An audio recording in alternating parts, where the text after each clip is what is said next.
Hey guys, welcome back to Study with RK. Today I am back with 7 strange uses for ancient Egyptian mummies. तो दोस्तों आज हम जानेंगे प्राचीन Egyptian मम्मियों के 7 अजीबोगरीब उपयोग के बारे में। अधिकांश लोगों ने कभी कभी किसी संग्रहालय में केवल एक वास्तविक इजिप्शियन की मम्मी देखी है। काल्पनिक मम्मी निश्चित रूप से सभी फिल्म, साहित्य और हैलोवीन पोशाक भंडार में है, लेकिन सदियों पहले मम्मियों को कई तरह से आविष्कारशील उपयोगों के लिए रखा गया था, कला और मनोरंजन के लिए और संभवतः यहाँ तक कि कागज प्रदान करने के लिए भी। तो चलो फिर इसको हम वन बाय वन देखते हैं। इससे पहले जिन लोगों ने मेरे चैनल को सब्सक्राइब नहीं किया है वो सब्सक्राइब कर दो, ताकि आप ऐसे ही बहुत सारी इंफॉर्मेशन की अपडेट्स आपको मिलती रहे। तो चलो अब इस यूजेस को वन बाय वन देखते हैं। Use number 1, for medicine. चिकित्सा के लिए इसका उपयोग किया जाता था। प्रारंभिक आधुनिक यूरोप में लोग अक्सर स्वास्थ्य के लिए एक प्रकार के नर भक्षण का अभ्यास करते थे। इतिहासकार रिसर्च सूक के अनुसार 18वीं शताब्दी के अंत तक मानव शरीर एक व्यापक रूप से स्वीकृत चिकित्सकीय एजेंट था। सबसे लोकप्रिय उपचारों में से मांस, हड्डी या रक्त शामिल थे। साथ ही मानव खोपड़ी पर कभी कभी पाए जाने वाले विभिन्न प्रकार के काय भी शामिल थे। मम्मी, जिसे अक्सर ममिया के रूप में बेचा जाता है और इसे त्वचा पर लगाया जाता था या पाउडर और पेय में भी मिलाया जाता था, ताकि चोट लगने और अन्य बीमारियों के इलाज के रूप में मिलाया जा सके। Use number 2, at parties. पार्टियों में भी इसका उपयोग करते थे।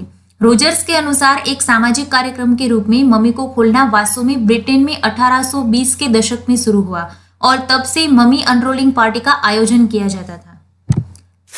Use number 3, as paint pigment. Paint pigment के रूप में भी इसका उपयोग किया जाता था। यह एक शहरी मीथ की तरह लगता है, लेकिन ऐसा नहीं है। 16वीं शताब्दी के आसपास रंगक और वर्णक, जिसे मम्मी ब्राउन कहा जाता था, वे ग्राउंड अप मम्मियों से बनाया जाता था, जो यूरोपियन कलाकारों के लिए एक लोकप्रिय पसंद था।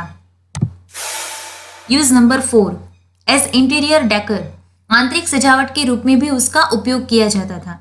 19वीं शताब्दी के उच्च वर्गों में मम्मी इतनी लोकप्रिय थी कि मम्मी को अक्सर स्मृति चिन्ह के रूप में घर वापस प्रदर्शित किया जाता था, आमतौर पर ड्राइंग रूम या अध्ययन में और कभी कभी बेडरूम में भी। Use number 5, for paper. कागज बनाने के लिए भी मम्मी रैपिंग का उपयोग किया जाता था। पेपर मेकिंग के इतिहास का अध्ययन करने वालों के बीच यह एक विवादास्पद मुद्दा है, लेकिन कुछ विद्वानों के अनुसार संयुक्त राज्य के पूर्वी तट पर पेपर मिलों ने 19वीं शताब्दी के मध्य में मटेरियल के रूप में मम्मी रैपिंग को आयात किया और शुरुआत में कागज के लिए अमेरिका की भूख को काफी बढ़ा दिया था। और अस्पष्ट स्रोत से यह भी पता चला है कि इतिहासकारों ने समाचार पत्रों और ब्रॉडसाइड्स की खोज की है जो दावा करते हैं कि मम्मी रैपिंग पर छपी है। Use number 6, as stage props. Stage props के रूप में भी मम्मियों का उपयोग किया जाता था। मम्मियां लिटरेचर और डरावनी फिल्मों में रोमांटिक भयावहता का एक जाना पहचाना प्रतीक है, लेकिन मंच जादू में उनका उपयोग आज कम ही जाना जाता है। फिर भी विदेशीता और भय की वही भावना जिसने उन्हें पर्दे पर इतनी अच्छी तरह से काम करने के लिए प्रेरित किया, उन्हें मंच के रूप में भी कभी प्रभावी बना दिया। इससे कोई फर्क नहीं पड़ता था कि वे असली थे या नहीं। 1920 के दशक में द लक्सकर मम्मी को तांपा नाम के एक जादूगर के साथ स्टेज शो में दिखाई दी थी।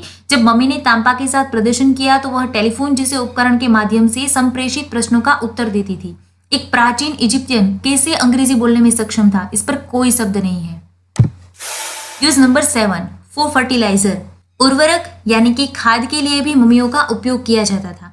प्राचीन इजिप्ट में देवी देवताओं के लिए प्रसाद प्रदान करने के लिए लाखों लोगों द्वारा जानवरों को मम्मीकृत किया गया था। इबिस और ये जो बबून है वो थोथ के लिए पवित्र थे, होरस के लिए रैप्टर्स और देवी बास्टेट के लिए बिल्लियां। बिल्ली की मम्मी विशेष रूप से बहुतायत में थी, वास्तव में इतनी प्रचुर मात्रा में कि 19वीं शताब्दी के अंत में अंग्रेजी कंपनियों ने उन्हें कृषि उद्देश्यों के लिए इजिप्ट से खरीदा था। एक खाते से एक एकल कंपनी ने 19 टन वजन के लगभग 1,80,000 बिल्ली मम्मी खरीदे, जिन्हें बाद में खाद के रूप में चूर्णित किया गया और इंग्लैंड के खेतों में फैला दिया गया। तो दोस्तों ये थे प्राचीन इजिप्शियन मम्मियों के 7 अजीबोगरीब उपयोग। अगर आपको ये वीडियो पसंद आए तो लाइक कीजिए और शेयर कीजिए अपने दोस्तों के साथ, और ऐसी ही अजीबोगरीब बातें जानने के लिए हमारे चैनल को सब्सक्राइब कर दीजिए।